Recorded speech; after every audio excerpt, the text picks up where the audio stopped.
नमस्कार दोस्तों, स्वागत है आप सबका भद्रा इस अकेडमी में। आज का डेट है 18 अगस्त 2022 एंड डेली के करंट अफेयर्स के हमारे sources Assam Tribune and different other national dailies है यहाँ पर, जिसका पीडीएफ लिंक नीचे डिस्क्रिप्शन सेशन में लगा दिया जाएगा। आप वहाँ से प्लीज़ डाउनलोड भी कर लीजिएगा। रिगार्डिंग बिग न्यूज़, ग्रैंड एक ओपनिंग होने वाला हमारा भद्रा इस अकेडमी का एक नया ब्रांच का भांगागढ़ गुवाहाटी में। जी हाँ, तो आप लोगों में से ऐसे जो भी कैंडिडेट्स हैं who are living beside Bhangagarh and if they want to take admission in the Bhangagarh centre, then they can directly on to these numbers and they can take admissions, right. बहुत जल्दी एडमिशंस ले लीजिए क्योंकि seats are very very limited. चलिए आगे बढ़ते हैं। Ethanol blending के रिलेटेड यहाँ पे पहला न्यूज़ हमें देखने को मिल रहा है। प्राइम मिनिस्टर ने अनाउंस किया that India has achieved its target of blending 10% sugar cane extracted ethanol in petrol. In fact अगर आप आसाम के वेरियस पेट्रोल पंप में जाइएगा ना, वहाँ पे एक बैनर लगा हुआ रहेगा दैट हाँ, हम लोग जो पेट्रोल दे रहे हैं इसमें 10% इथेनॉल ब्लेंड किया हुआ है। इसीलिए आसाम में आप पेट्रोल का अगर कीमत देख लीजिएगा रिस्पेक्टिवली कम है ना। सही बात बोल रहा हूँ ना। सो ब्लेंडिंग इथेनॉल विद पेट्रोल क्यों किया जाता है पता है? क्योंकि देखो, पहले हम लोग क्या सिर्फ और सिर्फ पेट्रोल यूज़ करते थे। पेट्रोल क्या है? एक फॉसिल फ्यूल है। फॉसिल फ्यूल को अगर बर्न करोगे तो अगेन उससे जो बाई प्रोडक्ट्स निकलते हैं उससे इन्वायरमेंट इंपैक्ट होता है क्या? नहीं, समझ रहे हो बात। बट अभी अगर आप इथेनॉल से इसको ब्लेंड कर दे रहे हो ना, तो रिस्पेक्टिवली जितने बाई प्रोडक्ट्स निकल रहे हैं, जितने कार्बन एमिशन हो रहे हैं, वो रिस्पेक्टिवली कम हो रहे हैं। समझ रहे हो? तो इससे फायदा क्या हो रहा है दैट जो इन्वायरमेंट को नुकसान पहुंच रहा था वो कम पहुंच रहा है, पहली बात तो, राइट। उसके बाद इथेनॉल अनडाउटेडली एक एग्रीकल्चरल बाई प्रोडक्ट है जो क्या हमें कहां से फर्दर एक्सट्रैक्ट होता है? शुगर केन से एंड डिफरेंट अदर सोर्सेज भी है, जैसे राइस हस्क देख लो, उसके बाद मेज से भी एक्सट्रैक्ट किया जाता है। और इंडिया का पता है पहले एम क्या था? तो 2030 तक हम लोग 20% जो है इथेनॉल ब्लेंडिंग कर लेंगे। बट 2021 में नीति आयोग ने एक इथेनॉल का रोड मैप जारी किया जिसमें उन्होंने बोला दैट देखो, ये 20% जो हम लोगों ने पहले 2030 में प्लेज लिया था 2030 तक हम लोग ये अचीव करेंगे, वो हम लोग और भी डेट को एडवांस कर दे रहे हैं and we will achieve this target by the year 2025।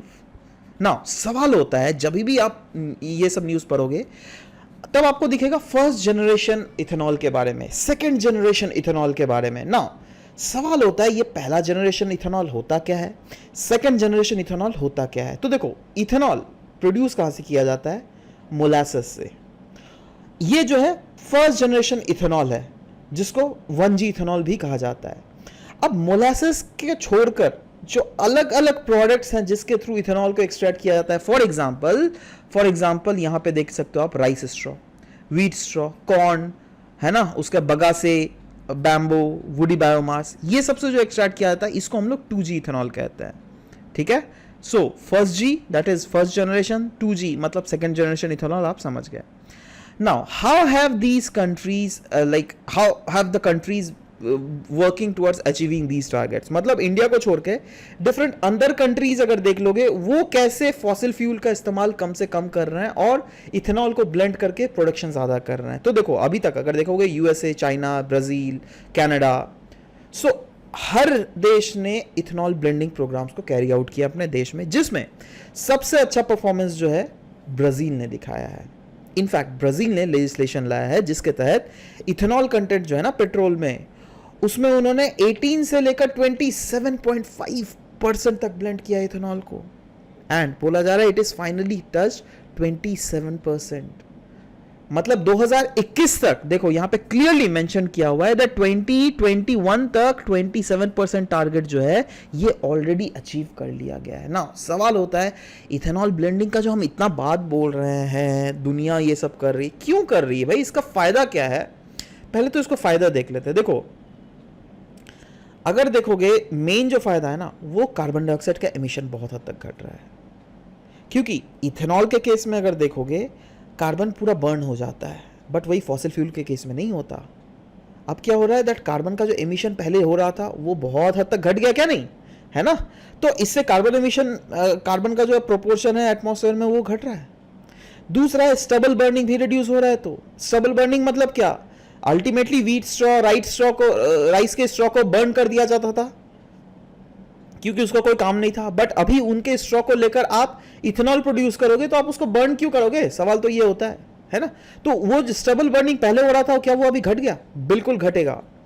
यही नहीं, रिड्यूस हो रहा है greenhouse gas equivalent to about 3 lakh ton of carbon dioxide emission. सोचिए 3 lakh ton of carbon dioxide अगर एमिट हो जाता तो कितना ग्लोबल गैस का प्रोपोर्शन एटमॉस्फेयर में बढ़ता। बट वो चीज हमें बढ़ता हुआ यहाँ पर नहीं दिख रहा है। मेजर कंसर्न्स क्या है? कंसर्न भी कुछ कुछ है, दैट इज जो हम as a raw material use कर रहे हैं for the production of ethanol, वो लेकिन वाटर इंटेंसिव क्रॉप्स है। जैसे शुगर कैन ले लो, वाटर इंटेंसिव क्रॉप ही ना हुआ। सप्लाई ऑफ रॉ मटेरियल में प्रॉब्लम आता है। अब देखो कोर्स ग्रेन का सप्लाई में प्रॉब्लम हो रहा है क्योंकि देखो एक तो हमारे देश में है मॉनसून के रिलेटेड 85% ऑफ वेजिटेशन जो है मॉनसून के ऊपर निर्भर करती है। उसमें भी कोर्स ग्रेन का सप्लाई में प्रॉब्लम आ जाता है क्योंकि उन ग्रेन्स को तो अभी यूज किया जा रहा है इथेनॉल ब्लेंडिंग में। तो अगर हम रॉ मटेरियल ही सप्लाई ना करें तो इससे जो बाई एंड प्रोडक्ट्स जो होते हैं क्या वो बनेंगे? नहीं, राइट। इससे क्या हमारा लार्जर लॉन्ग रन में फूड सिक्योरिटी इंपैक्ट हो रहा है? एब्सोल्युटली हो रहा है। तो ये सब अलग अलग वैलिड एंगल में हमें ये चीज सोचना है। इंडियन ब्यूरो ऑफ माइंस के रिलेटेड यहाँ पर न्यूज था दोस्तों। एक्चुअली देखो पीएम गति शक्ति मास्टर प्लान के बारे में तो आपको पता ही है, ठीक है। तो इसीलिए इसी को देखते हुए मिनिस्ट्री ऑफ माइंस को इंटरेस्ट किया गया था दैट वो एक इंडिविजुअल पोर्टल बनाए इंडियन ब्यूरो ऑफ माइंस के रिलेटेड, राइट। तो इंडियन ब्यूरो ऑफ माइंस के बारे में पहले थोड़ा पढ़ लेते हैं। इसको स्टैब्लिश किया गया था 1948 under the department of mines, ministry of mines के अंडर। इसका काम क्या था? इंगेज करना in the promotion of conservation, scientific development of minerals resources and protection of environment in the mines other than coal, petroleum, natural gas, atomic minerals and minor minerals. In fact Indian bureau of mines के पास अगर देख लीजिएगा 6 technical divisions है जिनका head quarter है eight Nagpur. Role क्या play किया जाता है भाई इंडियन ब्यूरो ऑफ माइंस के द्वारा? देखो ये हेल्प करती है सरकार को कभी भी अगर सरकार को पॉलिसीज निकालनी है ना, जैसे देखो हमारे देश में कानून बना हुआ है statutory law, mines and minerals regulations and development act of 1948। अब इसमें अगर कुछ कानून में चेंज करना है तो again Indian bureau of mines उनको सजेस्ट करेगी। Indian bureau of mines inspections करती है माइंस और मिनरल्स प्रोस्पेक्ट्स का and it become a regular activity. It undertakes detailed exploration of mineral deposits, iron ore, limestone, dolomite, coal, copper, tungsten, ये सब का जो है प्रॉपर जो इवेल्युएशन है वो किया जाता है इंडियन ब्यूरो ऑफ माइंस के द्वारा, दैट हाँ हमारे किन किन रीजन्स में ये सब मिनरल डिपॉजिटेड है, जिससे कल को अगर सोचो कुछ कंसल्टेंसी की जरूरत पड़ गई तो इनके पास तो सारा डेटा पहले से अवेलेबल होगा ना। अब सरकार को सोचो कोई एक ऐसा पॉलिसी लाना है जिसके तहत कोल का एक्सट्रैक्शन को रेगुलेट करना है, तो ये डेटा कहां से देखेगी सरकार? ये इंडियन ब्यूरो ऑफ माइंस से ही तो लेगी सरकार, और ये डेटा को देखकर अल्टीमेटली अपना डिसीजन सरकार देती है ना। Next, new defence system. Defence minister Rajnath Singh ने हैंड ओवर किया है कुछ नए डिफेंस सिस्टम को, जिसमें कुछ का नाम है FINSAS, that is future infantry solar as a system, soldier as a system, माफ कीजिएगा। नेक्स्ट इज निपुण माइंस और लैंडिंग क्राफ्ट असॉल्ट के बारे में 3 न्यूज है, एक करके डिस्कस करते हैं। पहला FINSAS system, that is future infantry solar as a system.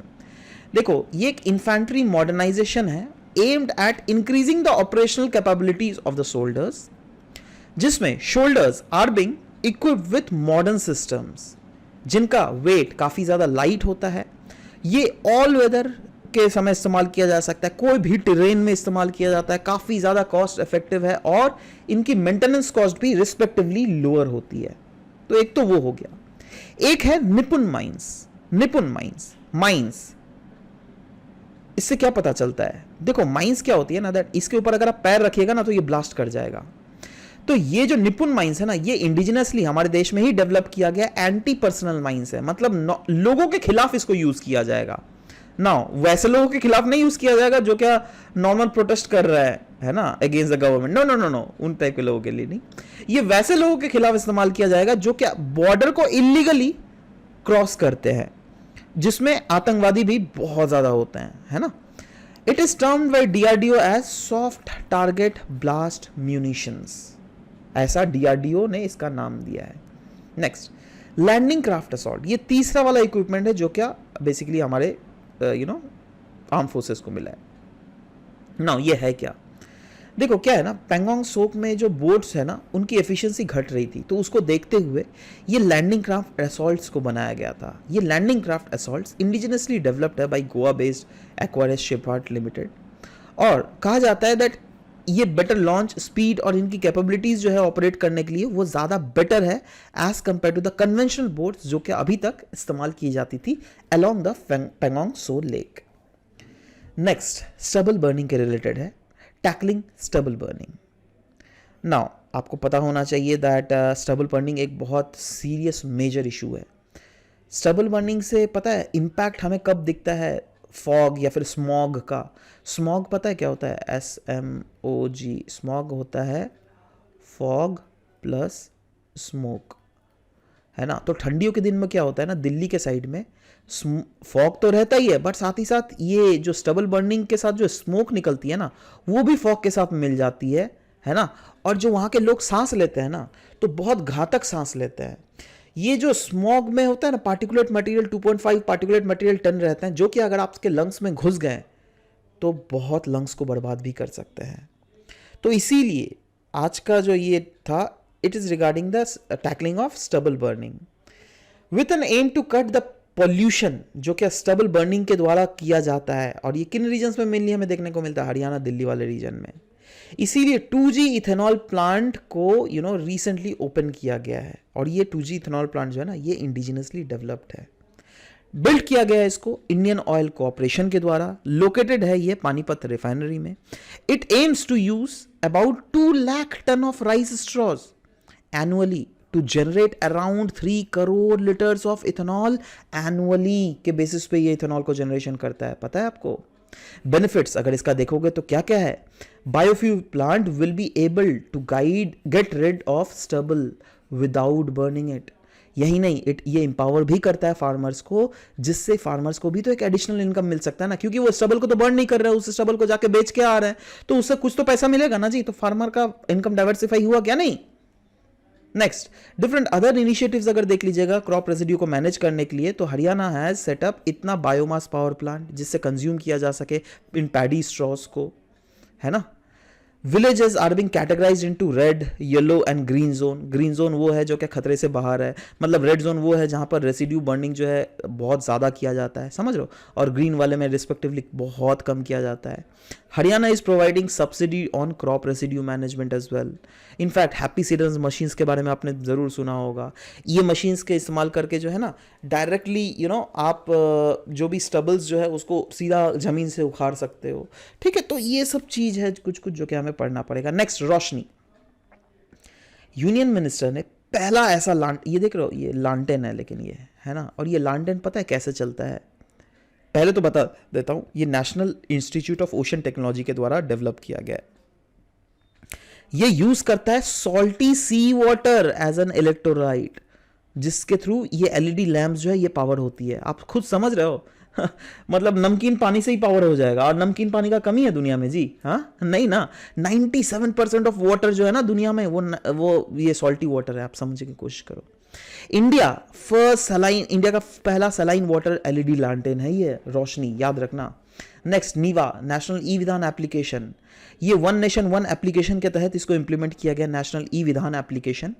ये एक पोर्टल है जिसके तहत हर एक लेजिस्लेचर ऑफ द कंट्री एक साथ एक जगह एक प्लेटफॉर्म में आ सकती है ना। सवाल होता है इसका बेनिफिट्स क्या है भैया, पेपरलेस असेंबली है ये, तो पहले तो आपको समझना पड़ेगा। ऑटोमेशन होगा इंटायर लॉ मेकिंग प्रोसेस का। क्लाउड टेक्नोलॉजी अलाउ करता है data to be accessed anywhere at any time. In fact Himachal Pradesh जो है ना, ये पहला डिजिटल लेजिस्लेचर है हमारे देश का, ये आपको समझना पड़ेगा। नेक्स्ट, नीवा को पहले हम लोग ई विधान के नाम से भी जानते हैं थे, ठीक है। इसलिए तो नेशनल ई विधान मतलब नाम ही दे दिया गया नेशनल ई विधान एप्लीकेशन, है ना। ये एक मिशन मेड प्रोजेक्ट है, डिजिटल इंडिया प्रोग्राम के under ministry of parliamentary affairs के अंडर ये प्रोग्राम चल रहा है। चाइल्ड मोर्टेलिटी डिप्ट कहा जा रहा है 2014 के लेवल में 2019 में जो चाइल्ड मोर्टेलिटी है बहुत कम है, और इसका मेजर सक्सेस इसी के लिए बेसिकली एक पालन इनिशिएटिव लॉन्च किया गया हमारे देश में। पालन इनिशिएटिव नेशनल कैंपेन और पेरेंटिंग ऐप है अर्ली चाइल्डहुड डेवलपमेंट के लिए। अर्ली चाइल्डहुड डेवलपमेंट मतलब देखो, पालन 1000 मतलब 1000 डेज तक 1000 पहला 1000 डेज तक मेक श्योर किया जाएगा दैट जो केयर प्रोवाइड किया जाए ना बच्चों को, वो इस ऐप के गाइडेंस के थ्रू जिससे मिले। इस ऐप को देखकर पेरेंट्स सीखेंगे और उस चीज को इंप्लीमेंट करेंगे। ये फोकस करता है on cognitive development of children in the first 2 years of their life. ये प्रोग्राम अलाइन किया है विद द मिशन ऑफ राष्ट्रीय बाल स्वास्थ्य कार्यक्रम, जो क्या एम्फेसाइज करता है रिस्पॉन्सिव केयर और फोकस्ड इंटरवेंशंस, वो भी पहला 1000 दिन में। मतलब बच्चे का जो डेवलपमेंट होता है पहला 1000 दिन, मतलब समझे, अराउंड 3 साल। ठीक है, next significance of first 1000 days क्या होता है? ये फर्स्ट 1000 डेज मतलब बच्चे का जो दिमाग है ना, पता है बच्चे का दिमाग क्या होता है ना, काइंड ऑफ, मैं क्या एग्जांपल दूं आपको, जैसे आप एक पेन ड्राइव खरीदते हो ना दुकान से, तो पेन ड्राइव में क्या, पहले अगर पेन ड्राइव खरीदोगे तो उसका वैल्यू मतलब वही मार्क प्राइस वाला रहता है, बट अगेन पेन ड्राइव के भीतर जो सामान आप इंटर करते हो ना, उसके कारण पेन ड्राइव की वैल्यू बढ़ जाती है। समझ रहे हो मैं क्या बोलना चाह रहा हूं? ठीक है, तो वही चीज यहां पर भी बोला गया है दैट सिग्निफिकेंस अगर देख लीजिएगा पहला 1000 दिन का, तो ये स्टैब्लिश करता है एक सॉलिड प्लेटफॉर्म पहला 1000 डेज चिल्ड्रन के लिए, क्योंकि चिल्ड्रन का फिजिकल, चिल्ड्रन का mental, emotional, cognitive and social health पहला 1000 दिन में जो बनता है, that is phenomenal, that is something जो क्या बच्चे का बेस बनाता है। ठीक है, और इस पीरियड के समय children needs a right nutrition, right stimulation, love and support. ठीक है, जो क्या इस समय प्रोवाइड भी उनको मिलता है। इंडिया स्पेंड्स इन R&D, अगर देखोगे एक डेटा लाया गया है जिसमें बोला गया है दैट 75 ईयर ऑफ इंडिपेंडेंस के बाद भी इंडिया का अगर स्पेंडिंग देख लोगे R&D में बहुत कम है। इनफैक्ट सवाल होता है दैट क्यों कम है भाई, कुछ तो इश्यूज होंगे। क्या की इश्यूज है? देखो बहुत सारे इश्यूज है, जैसे एक तो R&D मतलब रिसर्च एंड डेवलपमेंट, कोई भी अगर एक्टिविटी आप कर रहे हो, फॉर एग्जांपल इलेक्ट्रॉनिक्स मैन्युफैक्चरिंग कर रहे हो, फॉर एग्जांपल आप ड्रोन्स मैन्युफैक्चरिंग कर रहे हो, ठीक है, ड्रोन्स मैन्युफैक्चर कर रहे हो तो उसके लिए स्टाफ भी तो चाहिए ना भाई, टैलेंटेड स्टाफ, है ना, अनस्किल्ड स्टाफ से तो नहीं होगा ना, स्किल्ड स्टाफ चाहिए, तो उसकी इनएडिक्वेसी है हमारे देश में। There is lack of transparency for fund dispersal, बहुत समय जो सरकार के द्वारा फंडिंग प्रोजेक्ट्स होते हैं ना, उनके में ट्रांसपेरेंसी नहीं होता, बहुत समय एलिगेशंस लगते हैं सरकार के खिलाफ दैट अरे सरकार जो है इस फंड को सिफन ऑफ कर रही है, तो ये सब क्या होगा, आप समझ रहे हो। नेक्स्ट इज डिले होती है फंड डिस्पर्सल, है ना, आउटडेटेड अप्रेजल सिस्टम है of the outcome of the research. ठीक है, मतलब क्या है ना दैट अप्रेजल सिस्टम में क्या है ना, अभी जो यूज किया जाता है, सरकार बोलती है दैट हाँ जैसा आउटकम आएगा उसके बेसिस पे ही हम लोग उस प्रोजेक्ट को फंड करेंगे, ऐसा थोड़ा ना होता है भाई। R&D मतलब क्या, रिसर्च एंड डेवलपमेंट, क्या आप गारंटी दे रहे हो रिसर्च एंड डेवलपमेंट में आप पास करोगे ही नहीं, राइट? तो आपको क्या समझना पड़ेगा, मतलब हमें ऐसे इसको मैनिपुलेट करना पड़ेगा जिससे आउटकम बेस्ड डेवलपमेंट के ऊपर ही हम लोग खर्चा ना करें, जिससे पहले ही खर्चा करें, क्योंकि यू नेवर नो कौन सा रिसर्च एंड डेवलपमेंट आपके काम में आ जाए। ठीक है, पॉलिसी चेंजेस जो क्या रिक्वायर किए जाता है वो है spending 4% of national GDP on R&D। ऐसा कहा जा रहा है दैट अगर हम लोग जीडीपी का 4% R&D में खर्चा करें, बहुत हद तक चीज़ें आगे बढ़ सकती है। इनफैक्ट इसका एग्जांपल भी है, इजराइल और साउथ कोरिया देखिए, वो 5% के आसपास R&D में खर्चा करती है, और आपको तो पता ही है यार ये देश कितने आगे चले गए हैं। फिजिकल और इंटेलेक्चुअल इंफ्रास्ट्रक्चर दोनों में काम करना पड़ेगा। ग्लोबल कॉम्पिटिटिव इंस्टीट्यूशनल एडमिनिस्ट्रेटर्स हमें लाने पड़ेंगे। मेक श्योर करना पड़ेगा जो प्रोसेसेस है ना उसको स्टैंडर्डाइज करें, जैसे इंडस्ट्री एकेडमिक कोलाबोरेशन क्यों ना हम लोग कर सकते हैं, बिल्कुल कर सकते हैं। इंश्योर करना पड़ेगा हमें इंडिविजुअल इंस्टीट्यूशंस जो कि इंप्लीमेंट कर रही है process to accommodate the larger budget.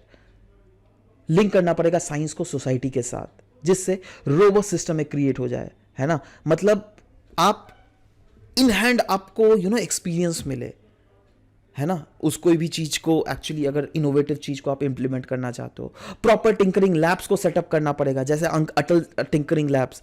तो ये क्या है, ये एक इनिशिएटिव है, मैं मान सकता हूं, yes those are the initiative which are in proper direction, but ये और भी ज्यादा होना चाहिए देश में। नेक्स्ट मंथन प्रोग्राम, देखो ऐसा ये मंथन जो प्लेटफॉर्म है ना, ये थोड़ा अलग सा न्यूज था, but I thought of including it इसी के साथ, क्योंकि ऑलमोस्ट सेम ही है। देखो ये बेसिकली इंडिया का एक्सक्लूसिव प्लेटफॉर्म है जिसके तहत R&D कोलाबोरेशन किया जाएगा at scale and achieving India scientific mission. जैसे यूनाइटेड नेशंस में सस्टेनेबल डेवलपमेंट गोल को हमें अचीव करना है ना, तो उसी के तहत मंथन प्लेटफॉर्म है जो क्या इनेबल करेगा और इंपावर करेगा हर एक sphere of science and technology with in the country. मंथन के पास इतना पोटेंशियल है दैट वो चेंज कर सकता है landscape of science and technology based social impact innovations and solutions. In fact the platform, ये जो प्लेटफॉर्म है ना, वो फैसिलिटेट कर सकता है नॉलेज ट्रांसफर और interactions through information exchange sessions, exhibitions, events. ठीक है, मतलब ये एक प्लेटफॉर्म प्रोवाइड करेगा जिसके थ्रू ये सब सारे एक्टिविटीज़ चलेगी और अगेन यू नो एक कल्चर, एक इकोसिस्टम डेवलप किया जाएगा R&D का प्रॉपर, है ना। अब आ जाता है दोस्तों कुछ MCQs में। कल के MCQs पहले देख लेते हैं। बाल आधार के रिलेटेड था। पहला स्टेटमेंट यहाँ पे गलत था दोस्तों, 10 ईयर्स नहीं, यहाँ पे 5 ईयर्स होता। ठीक है, तो ये वाला गलत था, बाकी तो दूसरा वाला सही था, तो इसलिए yes 2 will be the correct answer. Next fundamental duties जो है ये रशिया से लिया गया था, तो इसलिए D is the correct answer, B is the correct sequence. और इसके आंसर्स इसलिए नहीं पुट किए गए क्योंकि कल का क्या हो गया था ना, कल का लेसन सिर्फ वैसे तो अराउंड 29 मिनट्स का था, बट सिर्फ 7 या 8 मिनट का ही अपलोड हुआ। ठीक है, तो आज फिर से उसको अपलोड किया गया, तो आप एक काम कीजिए, आप उसको भी देख लीजिएगा, उसके बाद ही इस चीज़ को देख लीजिएगा। ठीक है, एनीवेज आज का क्वेश्चन देख लेते हैं। चाइल्ड मोर्टेलिटी इंडिया के रिलेटेड है। Child mortality in India has reduced in India since 2014 levels. Palan 1000 is a national campaign and parenting app developed to address the same.